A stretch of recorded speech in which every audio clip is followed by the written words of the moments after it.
Kau nak tahu tak, bilik yang seram dekat hospital ni sebenarnya bukan bilik mayat, tetapi bilik simpanan darah.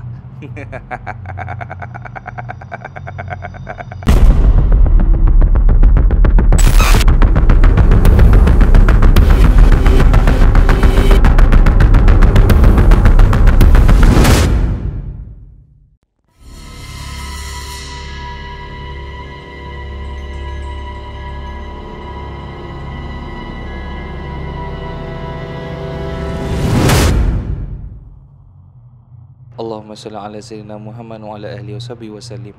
Walhamdulillah. Assalamualaikum tim puaka sekalian. Apa khabar? Selamat malam. Semoga semuanya sihat-sihat belaka, baik-baik belaka di samping keluarga yang tersayang. So macam biasa geng, pada mana yang baru join, jangan lupa like, jangan lupa subscribe, jangan lupa on notification button, dan jangan lupa share cerita ni dekat mana-mana sosial media korang ada. Kalau korang ada TikTok, share dekat TikTok. Engkau ada Bigo, share dekat Bigo. Engkau ada Facebook, kau share dekat Facebook. Engkau ada apa lagi? Tinder. Kau buat apa kat Tinder tu, ha? Cari jodoh So cerita pada malam ni kita tentang sesuatu yang menyeramkan lah. Biasalah Iqmal Hanif memang akan cerita kisah seram. Takkanlah aku nak bercerita kisah tentang kura-kura berlumba lari dengan si Arnab. Itu dah bukan bidang aku. Jadi cerita pada malam ni, kalau kau nak tahu, terjadi di hospital. Lately memang banyak gila cerita pasal hospital, betul tak? Macam minggu lepas cerita pasal rumah mayat, minggu ni cerita pasal bilik simpanan darah pula. Apa tu? Maafkan saya, terjatuh barang. So malam ni special untuk korang. Aku nak menceritakan kisah tentang bilik simpanan darah, ataupun Mak Saleh, budak-budak British sana panggil sebagai The Blood Bank. Kau tahu tak, di setiap hospital, memang semua hospital lah, aku berani potong kuku lah, mengatakan memang akan ada bilik simpanan darah ni. Memang wajibul gunah ada lah, sebab benda ni adalah keperluan untuk setiap hospital. Tapi bang, dalam bilik simpanan darah tu kan, dia simpan apa Saya macam tertanya-tanya lah apa yang ada dalam tu. Mestilah simpan darah geng. Jarang dalam bilik simpanan darah orang simpan surat jemputan pergi umrah. So bilik simpanan darah ni kegunaannya adalah untuk doktor-doktor ataupun pakar-pakar, bukan saintis, macam pakar-pakar bidang dia lah. Dia nak tengok, dia nak scan, dia nak check setiap darah yang masuk ke hospital tu sama ada elok ataupun tidak, berpenyakit ke tidak. Contohlah kalau hari ni dia ada buat event di rumah darah, jadi kesemua darah tu akan bawa ke makmal untuk disiasat. Dia nak tengok orang ni ada penyakit ke tidak. Kalau ada penyakit, dia terus reject. Sebab apa? Sebab darah tu nanti akan digunakan kalau pesakit lain perlukan dia. Dia basically bukannya macam satu bilik besar, tak. Dia macam lebih kurang macam lab, macam makmal. Macam makmal sains korang tu, tapi makmal dia adalah makmal tertutup dan ada beberapa peti sejuk. Dalam peti sejuk tu ada apa bang? Saya macam nak tahulah dalam peti sejuk tu ada apa. Dalam peti sejuk bilik simpanan darah ni, confirm lah ada darah geng. Takkanlah ada Coca-Cola sebotol 2. So contoh dia, ada event di rumah darah, diorang akan hantar ke lab bilik simpanan darah ni untuk dicek satu-satu. Kalau dah okey, baru akan simpan dalam peti. Kau faham tak? Dan cerita pada malam ni pasal seorang doktor ni yang bernama Dr. Nini. Dr. Nini ni pula, dia ada kawan kerja. Kawan kerja dia kawan Chinese bernama Dr. Siu. And dorang ni merupakan partner yang selalu akan bertugas bersama-sama ketika di makmal. Nak tahu cerita lebih lanjut? Kalau nak tahu, korang kena tunggu kan, sebab kita nak tukarkan lampu merah dulu. Boleh tunggu? Boleh tunggu kejap barulah merah. Barulah semangat kita rasa nak meneruskan cerita seram pada malam ni dengan suasana merah-merah kemerahan macam rumah merah ni geng. Jadi cerita pada malam ni berlaku di hospital tersebut. Waktu ni si doktor ni dengan Dr. Siu ni tengah shift malam geng. Jam menunjukkan pukul 10 malam. Dan waktu ni sebekas darah baru je sampai untuk diperiksa. Sebab siang tadi ada event di rumah darah sampai ke maghrib. Jadi diorang dah packing semua, baru hantar ke makmal. So diorang berdua pun duduklah dekat meja masing-masing sambil cek satu persatu sampel darah yang baru sampai, nak asingkan mana yang elok, mana yang tak elok. Nak cakap pasal kisah seram dekat makmal darah ni kan, memang Dr. Nini ni bagi tahu terlalu banyak geng yang dia pernah lalui sendiri, yang orang lain pernah lalui. Contoh dia, kisah yang paling latest dia cakap yang langsui kodek almari darah geng. ataupun ada hantu bayi bergelumang dengan darah. Ada juga kes darah hilang, sebab darah ni merupakan makanan jin, betul tak? Jadi dia suka tempat-tempat yang macam ni. So nak jadikan cerita, memang tempat ni keras, geng. Dan Dr. Siu ni pula, walaupun dia Chinese, tapi tak tahu kenapa Dr. Siu bagi tahu yang dia selamat bila dengar ayat-ayat suci Al-Quran. Jadi setiap kali Dr. Siu bekerja dengan Dr. Nini, Dr. Siu akan bagi tahu, Dr. Nini, tolonglah buka itu ayat suci Al-Quran. Kita biar buka kuat sikit, biar teman kita buat kerja. Selalunya kalau orang buat kerja, dia buka lagu Bang Face, buka lagu hujan, betul tak? Ni tak. Dr. Siu, Dr. Nini buka ayat suci Al-Quran sebab nak lindung diri daripada benda-benda yang kita tak nampak, geng. Nak dijadikan cerita, meja kerja diorang ni berjarak tau. Contoh dia, ini meja Dr. Siu, ini meja Dr. Nini, sebelah-sebelah, geng. Dan makmal tu pula jenis berekon, dan ada tingkap yang berlansir separuh, tinted gelap. Tingkap tapi lansir dia separuh je, tinted gelap. Maksud dia, orang dekat dalam boleh tengok dekat luar, tapi orang dekat luar tak boleh tengok orang dekat dalam.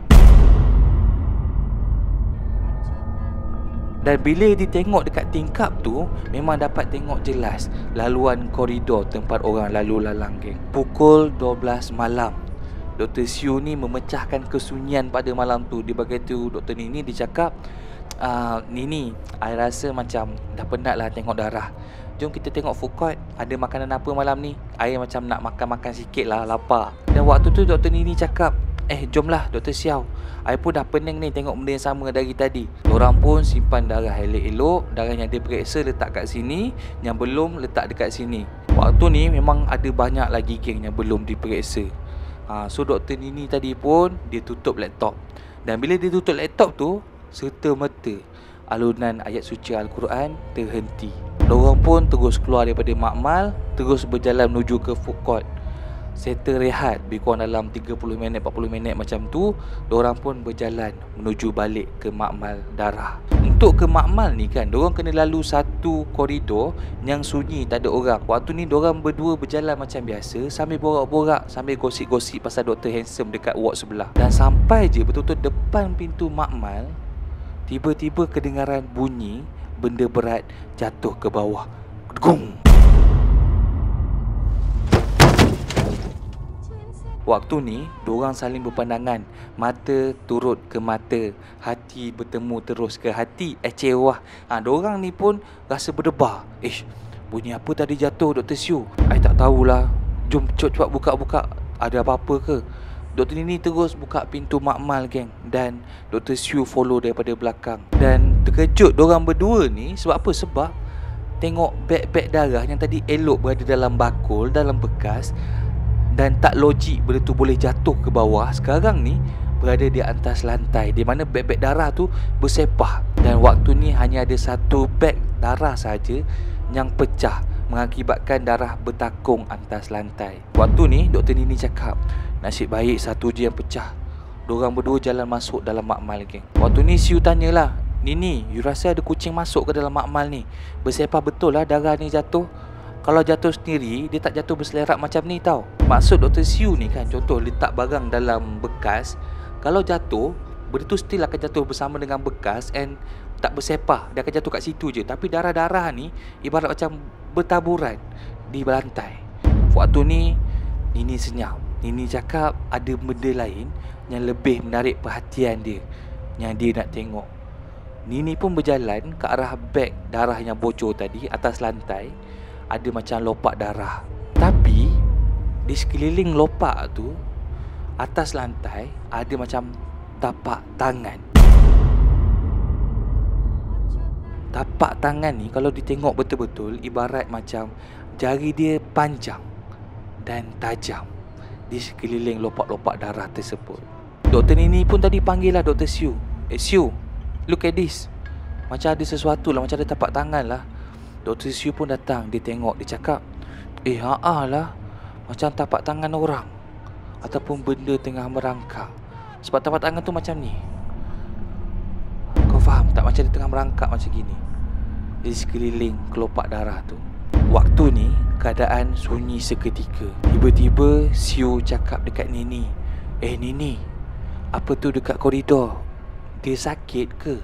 Ini pun pergilah dekat tingkap yang aku cakap lansir separuh tadi dan tengok keluar.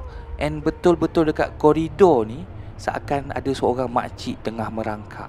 Makcik ni ibarat pakai baju macam baju pesakit biasa, tapi rambut dia merebang warna putih, merangkak sambil menunduk ke bawah macam gini.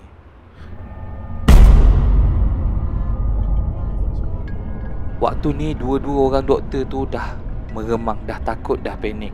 Dorang pandang je benda merangkak tu dan tiba-tiba benda yang merangkak tadi pandang ke bawah, angkat kepala, melihat ke arah Dr. Nini dan Dr. Siew. Waktu ni muka dia penuh dengan darah, gigi dia tajam, rambut dia serabai putih, pandang tepat ke arah mereka berdua. Nini waktu ni terus istighfar tau. Dia terus tarik Siew sebab Siew macam terpukau. Dia pandang je benda tu. Nini buka laptop, dia terus pasang kuat-kuat alunan ayat suci Al-Quran. Tapi waktu dia tarik Siew ni, Siew macam terlekat dekat tingkap tu. Dia pandang je, mata terbeliak. Dia terpaku, terkunci geng. Walaupun ditarik, mata dia tak lekang pandang ke arah makhluk tersebut. Dan bila Nini ni pandang balik ke arah tingkap, dia tahu kenapa Siew terpukau. Sebab kalau tadi dia merangkak dekat koridor, sekarang ni betul-betul di balik tingkap makmal tersebut, jembalang tadi yang penuh dengan darah, penuh dengan gigi-gigi tajam sedang senyum sambil mata dia melilau pandang beg darah dengan lidah yang terjelir panjang.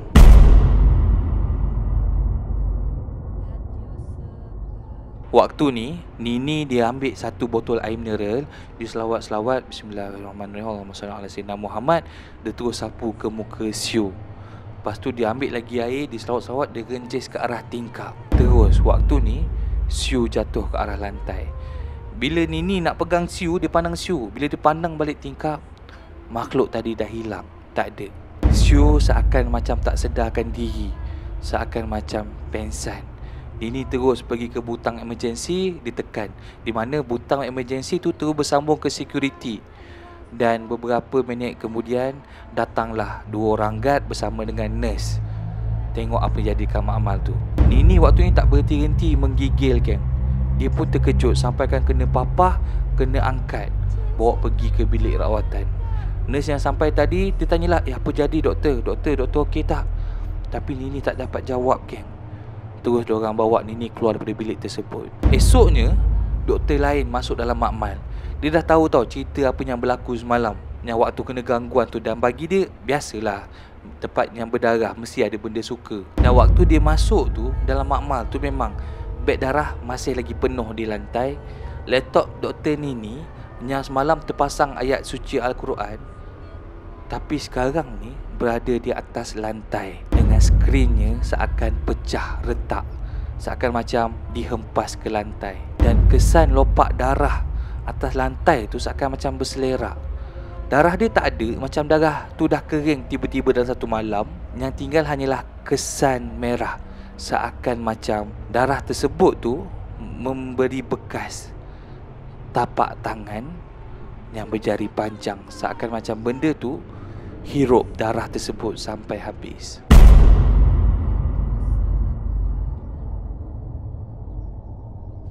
That's all for tonight gang. Thank you so much pada mana yang sudi tengok cerita sampai habis. Thank you so much. Semoga murah rezeki korang.